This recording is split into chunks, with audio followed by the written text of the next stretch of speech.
지난주 BTS의 소속사인 하이브가 회사 설명회를 열고 팬덤은 물론 시장까지 충격을 안겨준 사업을 소개했어요. BTS의 굿즈를 요즘 핫한 NFT를 적용해 판매하겠다는 소식이었죠. 이번 주엔 SM도 NFT 사업 본격 진출을 예고했어요. 사실 JYP, 스튜디오 드래곤 등 많은 엔터 사업자들이 NFT에 꾸준히 관심을 보여왔는데요. 시장은 엔터 업계가 새로운 시장을 넓혀가게 될 거라면 환호하고 있어요. 그런데 반대로 소비자인 팬들은 NFT 굿즈 제작 소식이 달갑지 않은 모양이에요. 소속사가 아티스트를 지나치게 상품화한다는 이유에서인데요. NFT가 대체 뭐길래 엔터 업계가 NFT 사업을 하고 시장은 환호하고 팬들은 화를 내는 걸까요? 이들의 반응을 이해하기 위해선 일단 NFT가 뭔지 알아야 합니다. NFT란 대체 불가능한 토큰으로 블록체인 기술을 통해 디지털 자산의 고유 번호를 부여하는 기술이에요. 여기까지 들어도 그게 그래서 뭔데? 라는 의문만 들 텐데요. 조금 더 쉽게 설명해 볼게요.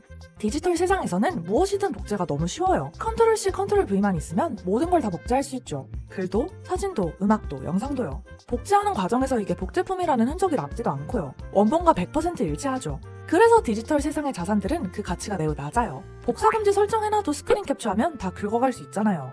그런데 세상이 조금씩 변하고 있어요. 오프라인 세상만큼 사람들이 디지털 세상에서 보내는 시간이 많아졌고 디지털 세상의 현실 세계만큼 아니 어쩌면 더 넓은 세상이 생길 거래요. 그게 바로 메타버스죠.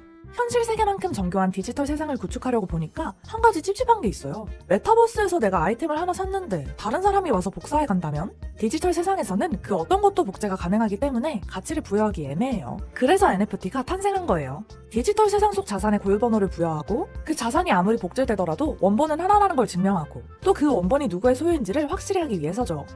NFT는 앞으로 펼쳐질 메타버스 속에서뿐만 아니라 지금 당장 현재도 인기를 얻고 있고 그 가치도 날로 높아지고 있는데요. 예를 들어 인터넷에서 짤 저장은 요즘도 하잖아요. 그런데 NFT를 붙이면 이 파일이 유명한 짤의 원본이야 라고 인증을 할 수 있어요. 그럼 그 짤을 좋아하는 사람은 원본이 갖고 싶어서 거액을 주고 사는 거죠. NFT가 없었더라면 복붙으로 저장했을 수많은 복제 짤 중 하나였겠지만 NFT 덕에 원본 짤이 탄생하는 거죠. NFT를 통해 디지털 파일에 서사를 불어넣어주고 소유욕을 불러일으키는 거예요. 이런 NFT 거래는 이미지나 영상 등의 콘텐츠가 아니어도 가능해요. 올해 초엔 트위터의 공동 창업자인 잭도시가 15년 전에 트위터에 최초로 쓴 트윗이 NFT 경매를 통해 약 33억 원에 팔렸어요. 이렇게 캡처된 트윗이 아니라 진짜 원본이니까 매우 의미 있는 텍스트죠. 트위터라는 플랫폼을 좋아하는 누군가에게는 33억 원의 가치를 하는 희소성 있는 자산일 테고요.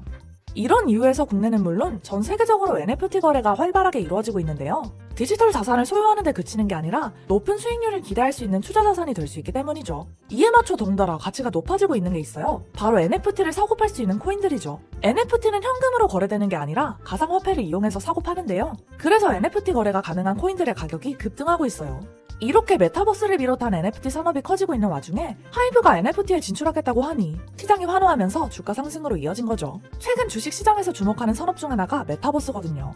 페이스북도 메타로 사명을 바꿨잖아요. 메타버스와 뗄래야 뗄 수 없는 NFT 사업에 진출하겠다고 발표한 건 하이브와 SM이 아이돌 기획사에서 한 걸음 더 나아가겠다고 선언한 것과 같죠. 그런데요, NFT 시장이 짧은 기간 급속도로 성장할 만큼 해결되어야 할, 그리고 생각해봐야 할 문제들이 있어요. 일단 NFT와 관련한 정책과 법이 아직 존재하지 않아요.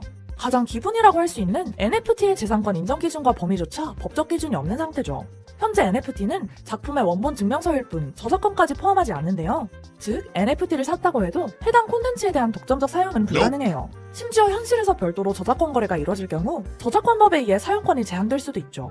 예를 들어 어떤 영상의 NFT는 A라는 사람이, 저작권은 B라는 사람이 샀다면 A는 아무리 NFT가 있어도 B가 제공하는 루트를 통해서만 영상을 봐야 법에 위배되지 않는 이상한 상황이 될 수도 있는 거예요. 두 번째, NFT의 안정성이에요. 아니, 블록체인 기술을 활용하는 만큼 안정성도 높은 거 아니냐고요? 물론 NFT가 원본 증명서를 안전하게 보호해주는 건 맞아요. 하지만 콘텐츠가 저장된 위치 같은 세부 정보는 결국 데이터 링크에 저장되는데요. 데이터 링크는 도메인상에 존재하기 때문에 도메인이 제대로 관리되지 않는다면 비싸게 주고 산 작품이 순식간에 사라지게 되는 상황이 올 가능성이 항상 있는 거예요. 그리고 무엇보다 NFT의 무분별한 확장에 대해 회의를 갖는 시각이 있어요. NFT가 무한복제, 도용에 취약했던 디지털 아트의 원본이라는 인증을 부여하면서 희소성이라는 보호체제를 만든 건 사실이에요. 하지만 NFT를 도입하는 분야가 기하급수적으로 늘어나면서 이슈가 되고 있는데요. 예를 들어 아이돌 굿즈로 쓰이는 포토카드, 각종 스트리밍 사이트에서 쉽게 들을 수 있는 음원 같은 콘텐츠에 NFT를 부여하는 경우 기존에 유통되던 것과 똑같은 포토카드일 뿐인데 NFT가 부여되었다는 것만으로 가격이 엄청나게 뛴다거나 스트리밍 사이트를 통해 누구나 들을 수 있는 음악에 NFT가 붙어 높은 가격에 팔리는 게 과연 어떤 의미가 있냐는 거죠. BTS의 NFT 포토카드 출시 소식에 많은 아미들이 화가 난 것도 이 점 때문인데요. 이미 위버스에서 문제없이 팬문화가 펼쳐지고 있는데 굳이 여기에 NFT를 더한다는 건 플랫폼 강화가 아니라 굿즈 비용을 높이려는 수작, 혹은 사실상 새로운 코인을 출시하려는 돈놀이가 아니냐는 거죠. 이 밖에도 NFT는 가상자산으로 분류되고 있지 않은 만큼 탈세의 수단으로 쓸 위험이 있고, 암호화폐로 거래되는 만큼 가격 안정성 또한 보장되지 않고, 설명드린 것처럼 법적 제도가 미비한 만큼 투자자들이 거래 과정에서 피해를 보더라도 구제받지 못할 확률이 높아요. 그리고 이런 수많은 논란들이 해결되지 않은 채 시장이 자꾸 커지다 보니 버블 논란도 나오고요. NFT의 미래는 어떻게 될까요? 여러 우려점을 언급하긴 했지만 이는 우리 사회에 새로운 개념이 들어서면서 생기는 일시적인 문제들일지도 모릅니다. NFT의 급격한 성장이 정말로 버블일지 아니면 또 다른 세계가 펼쳐지는 계기일지 지켜볼 필요가 있을 것 같습니다. 이번 편이 유용하셨다면 좋아요와 구독 부탁드려요. 알람 설정까지 해두신다면 다음 편도 놓치지 않고 보실 수 있습니다. 그럼 다음 편에서 만나요. 안녕!